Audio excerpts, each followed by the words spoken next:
Ow, what's the deal with this pizza? There's a bug in it! Ah, disgusting. You think you can serve this to my wife? Pay up, you owe us. Joey and Lily, our second son and daughter-in-law, were causing a scene at a local pizza place we know. I walked in to try and mediate. You listen up. We have some pull with a local gang, so don't underestimate us, Granny. Not only did they call me Mom, a granny, but they are connected to a gang? This statement from Joey and Lily led to an unexpected turn of events. I'm Sally, 70, and my husband Tom is 72. We're just a couple enjoying our retirement years. We have 2 sons, both married, with families of their own and living independently. Our elder son Kevin and his wife Sarah live far away, so we're lucky to see them 2 or 3 times a year. Kevin and Sarah are kind-hearted and earnest. They always bring joy and entertainment into our lives. It's hard to tell what's more exciting, seeing Kevin and Sarah or receiving their unique gifts from afar. Joey and Lily live in the same town as us, but they rarely visit. It feels like there's a growing distance between us. Joey married young, well before what society might consider the right age. At the time, Lily was the queen bee of a group of rebellious young women, a perfect delinquent. She loved being the center of attention and had a penchant for flamboyance and wastefulness. Over time, Joey began to adopt Lily's bad habits, and they both became pathologically extravagant spenders. They have no intention of having children. They live for the pleasure of the moment. Several times, I've tried to offer some advice, but they'd retort, "Shut up, you old-fashioned hag. Youth is fleeting, you know. We can't be bogged down by kids." Their verbal abuse eventually wore me down, and I gave up. As the time passed, I began to avoid them. Neither side has made any effort to bridge the gap since. Then, one day, I noticed our neighbors whispering and casting glances my way. Did I do something to bother them? I couldn't recall. Still, the whispers continued, so I cornered one of the neighbors, Lucy, to find out why. Initially, she wouldn't meet my eye and seemed to be trembling. "I'm sorry if this is a misunderstanding. Did I do something to you? I have no memory of scaring anyone, but it's common for the one who's wronged to remember and the wrongdoer to forget." Finally, Lucy spoke up. "No, it's not you. It's about your second son, Joey." She looked around nervously and whispered, "Is it true that Joey is involved with a gang?"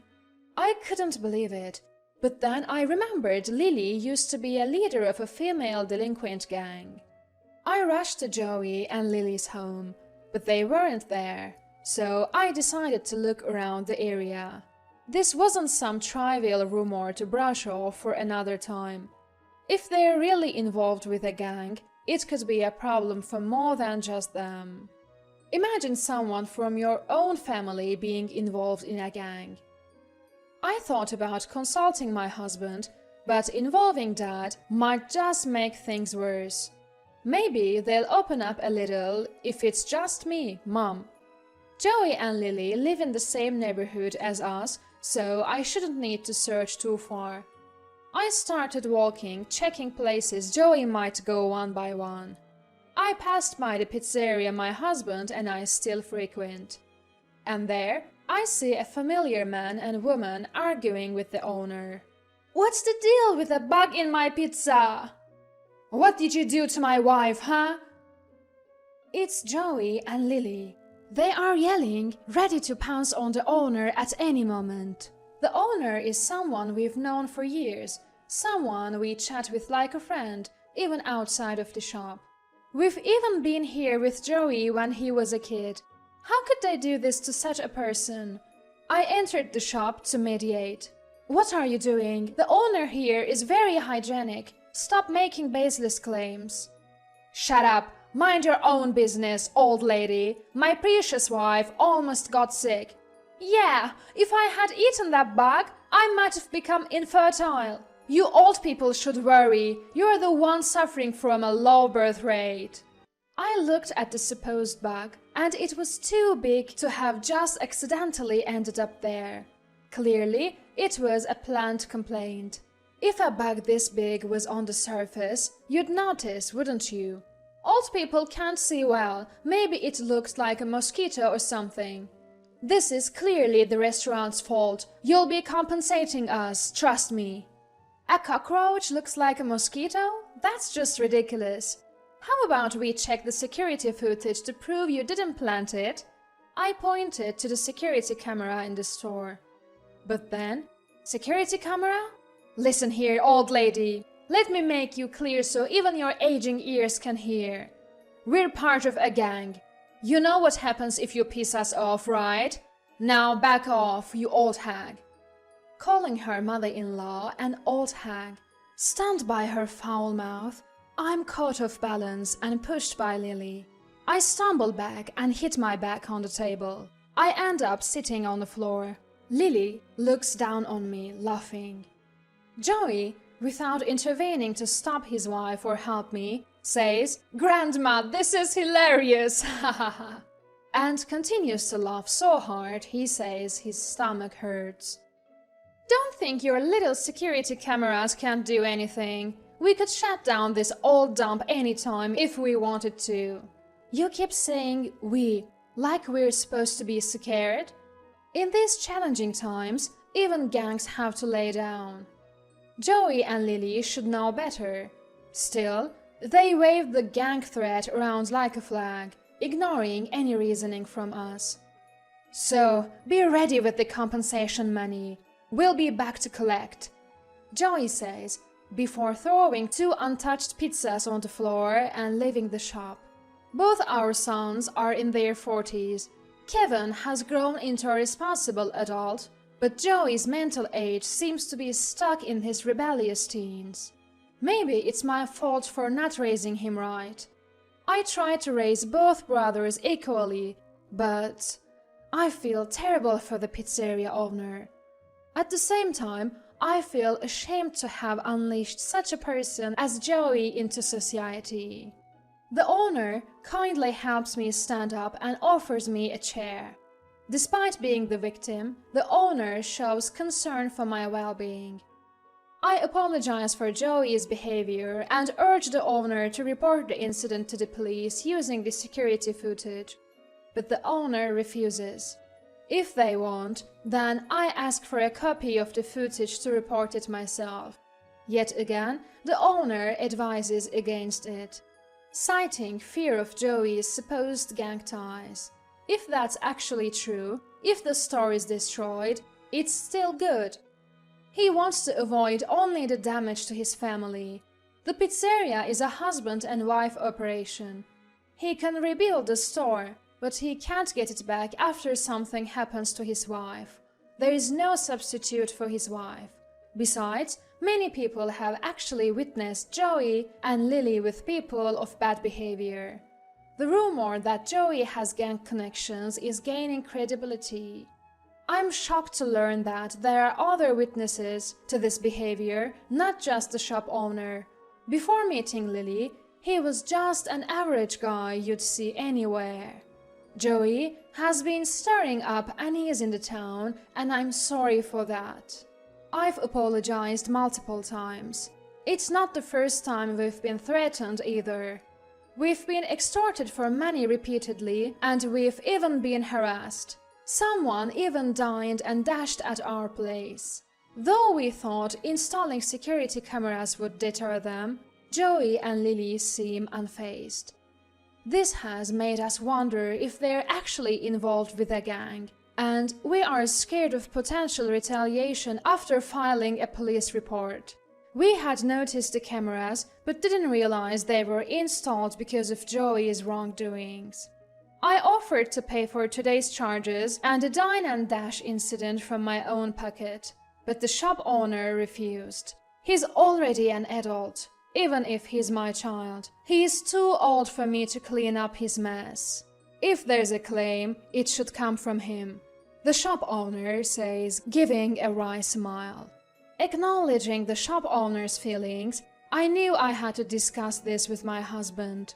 But when I did, no good ideas came to mind. My husband blamed himself for not being more responsible. The discussion always ends at, "Where did we go wrong in raising him?"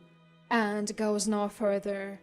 Rumors have been circulating in the neighborhood that Joey and Lily are often seen with a bad crowd day and night.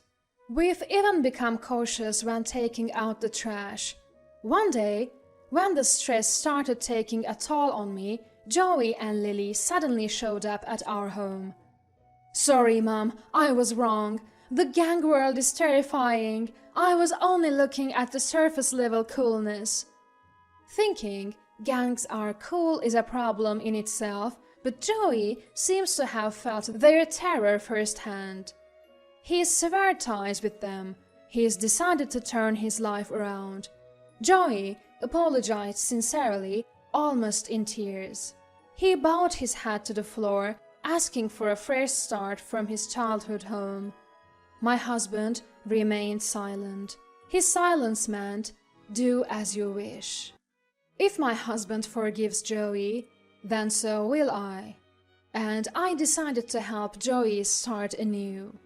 We thought Joey and Lily had turned over a new leaf, and we welcomed them back into our lives. They seemed like completely different people, always kind to us and frequently complimenting others. It was heartwarming to think how far these two had come, especially when they used to belittle and mistreat us so much.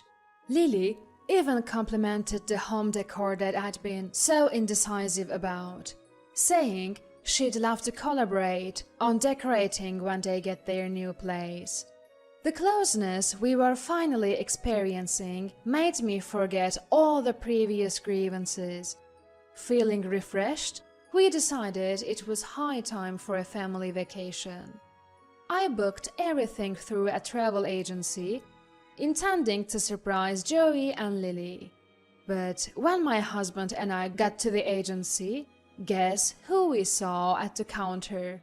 Joey and Lily. Were they also planning a trip?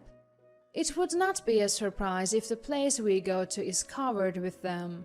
I wondered how to eavesdrop without being noticed, just as an agency's staff stepped away.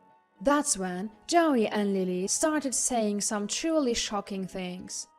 "We may be sending our old inactive parents on a vacation to rob their safe, but isn't that a bit expensive? I wish they'd go abroad for at least a week. If they couldn't come back due to the plane crash or something, that would be a real win. Think of it as a parting gift from the departed. We'll make dozens of times the cost of the trip." They were planning to rob our safe while we were away. Sure, if Joey gives me a trip as an apology for the trouble he's caused, I'd go on it with my husband, no questions asked. What's more, you're incredible. The word gang freaks everyone out. Right? When you act like a delinquent, you mingle with all kinds of troublemakers, but gangs are in a league of their own. That's why I thought it would be effective. You're amazing, my wife. And with that, he spilled the beans on what they had been up to. Joey and Lily had lied about having connections with a gang. They were so confident that scaring people this way would keep them from reporting anything they did. Joey then called me. When I answered the phone, it was, "I'm thinking of giving you a trip as an apology for everything up to now. I'm about to book the tour." I humored him over the phone while heading back home. I was hoping it was just talk, but I now knew they were serious. To go to such lengths for what's in the safe. Even though he is my child, it scared me. A cold shiver ran down my spine and a clammy sweat formed on my forehead. I returned home and locked every door. I went above and beyond to secure even the small windows in the house. That's how scary Joey and Lily were. What should we do now? Without saying a word, my husband picked up our landline and started consulting with the police. Turns out there were other complaints about Joey, and the police sensed something serious from my husband's description. They asked if we could come down to the station, but I voiced my fear that Joey and Lily might act any moment now.